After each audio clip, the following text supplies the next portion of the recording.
Welcome to The Explainer. Today, we're diving deep into the mind of a monster to answer one truly terrifying question. How in the world do you kill an enemy who has already conquered death? And really, that's the central question for Harry Potter in what is, without a doubt, his darkest year yet. The wizarding world has officially descended into open war, and for Harry to have any chance of winning it, he first has to understand the enemy he was born to fight. So, this story just drops us right into it. The whole world is gripped by this palpable fear. Death Eaters are attacking Muggles and wizards alike, nobody is safe. And when Dumbledore shows up to get Harry, he's as determined as ever, but something is seriously wrong. His hand, it's blackened and withered. It looks dead. And he just completely refuses to explain why. And even when Harry gets back to the supposed safety of Hogwarts, the year is just defined by suspicion and intrigue. I mean, you've got all the normal teenage chaos, romance, Quidditch, rivalries, but underneath all that, Harry gets completely preoccupied with two pressing questions that, honestly, no one else seems to take seriously. His whole year is defined by these two obsessions, and they leave him feeling pretty isolated. First, there's Draco Malfoy. Harry is absolutely convinced that he's been given a dark mission by Voldemort himself. He sees Malfoy looking sick, stressed, disappearing from the school map. But his friends, they just call it paranoia. And then there's this mysterious textbook. It belongs to someone called the Half-Blood Prince, and it makes Harry a potions genius overnight. But the dangerous handwritten spells scribbled in its margins hint at a creator with a brilliant yet deeply sinister mind. So while Harry is obsessed with the present, Dumbledore forces him to look to the past. He starts these private lessons, but they aren't for dueling or defense. Nope, they're a deep dive using the pensive into the memories of the boy who would one day become Lord Voldemort. And through these memories, Harry gets a front-row seat to Tom Riddle's chilling transformation. He sees a lonely, cruel orphan who uses magic to frighten people, then a proud student at Hogwarts obsessed with his Slytherin heritage, and then a charming prodigy who could manipulate everyone, but could never, ever understand love. It's like watching a masterclass in how evil is made, not born. But all these lessons, they're all building to one critical point. Dumbledore needs to show Harry exactly how Voldemort achieved his greatest victory, cheating death itself.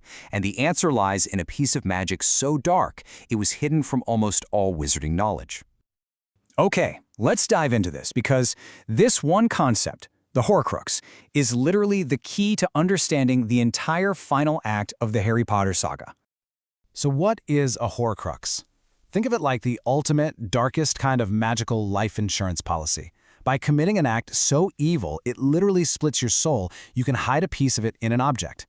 This means that even if your body is destroyed, a part of you is still tied to the mortal world, allowing you to be resurrected. And the process for creating one? It's just horrifying. It requires murder. That's the supreme act of evil that literally rips the soul apart. And this reveals a core truth about Voldemort.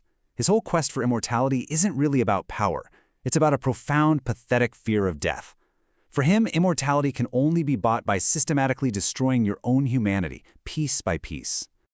But Voldemort's ambition was beyond anything anyone had ever imagined.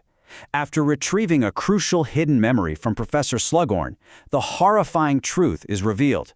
Riddle didn't want to create just one Horcrux. He wanted to split his soul into 7 pieces, making himself almost impossible to kill. And just like that, the entire mission changes. The war is no longer about fighting Voldemort directly. It's about a desperate hunt. Harry now has to find and destroy every single one of these enchanted objects just to make the Dark Lord mortal again. And this new mission starts immediately. Dumbledore believes he's located Slytherin's locket, so he takes Harry on this perilous journey to a hidden cave by the sea, a place Voldemort protected with some terrifying dark magic. To get the Horcrux at the bottom of a basin, there's a terrible price. Someone has to drink a potion of despair, a liquid designed to induce unbearable mental and physical torment, forcing the drinker to relive their worst fears and regrets.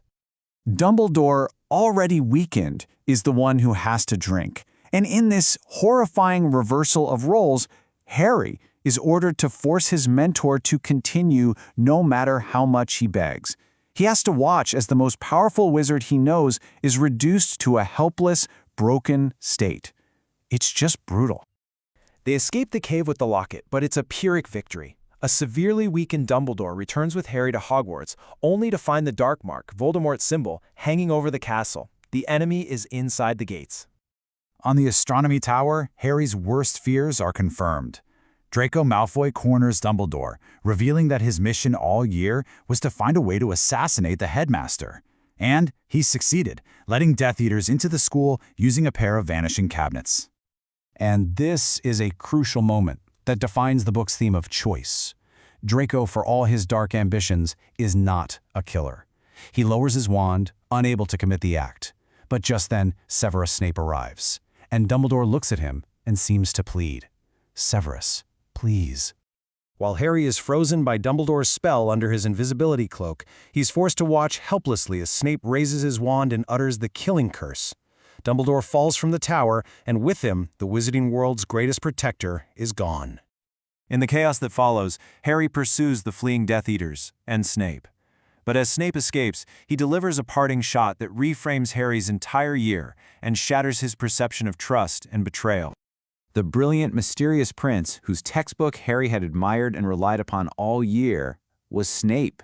The man who guided him with one hand had just murdered his mentor with the other. It is an absolute gut punch. But just when you think it can't get any worse, it does. After Dumbledore's funeral, as Harry stands alone, resolved to leave school and hunt the Horcruxes, he discovers one final, crushing twist about the night his mentor died. The locket from the cave? It's a fake. A note inside reveals someone else, the mysterious R.A.B, got there first and took the real Horcrux. And this just means Dumbledore's agonizing ordeal, his suffering, and ultimately his death on that tower were all for nothing.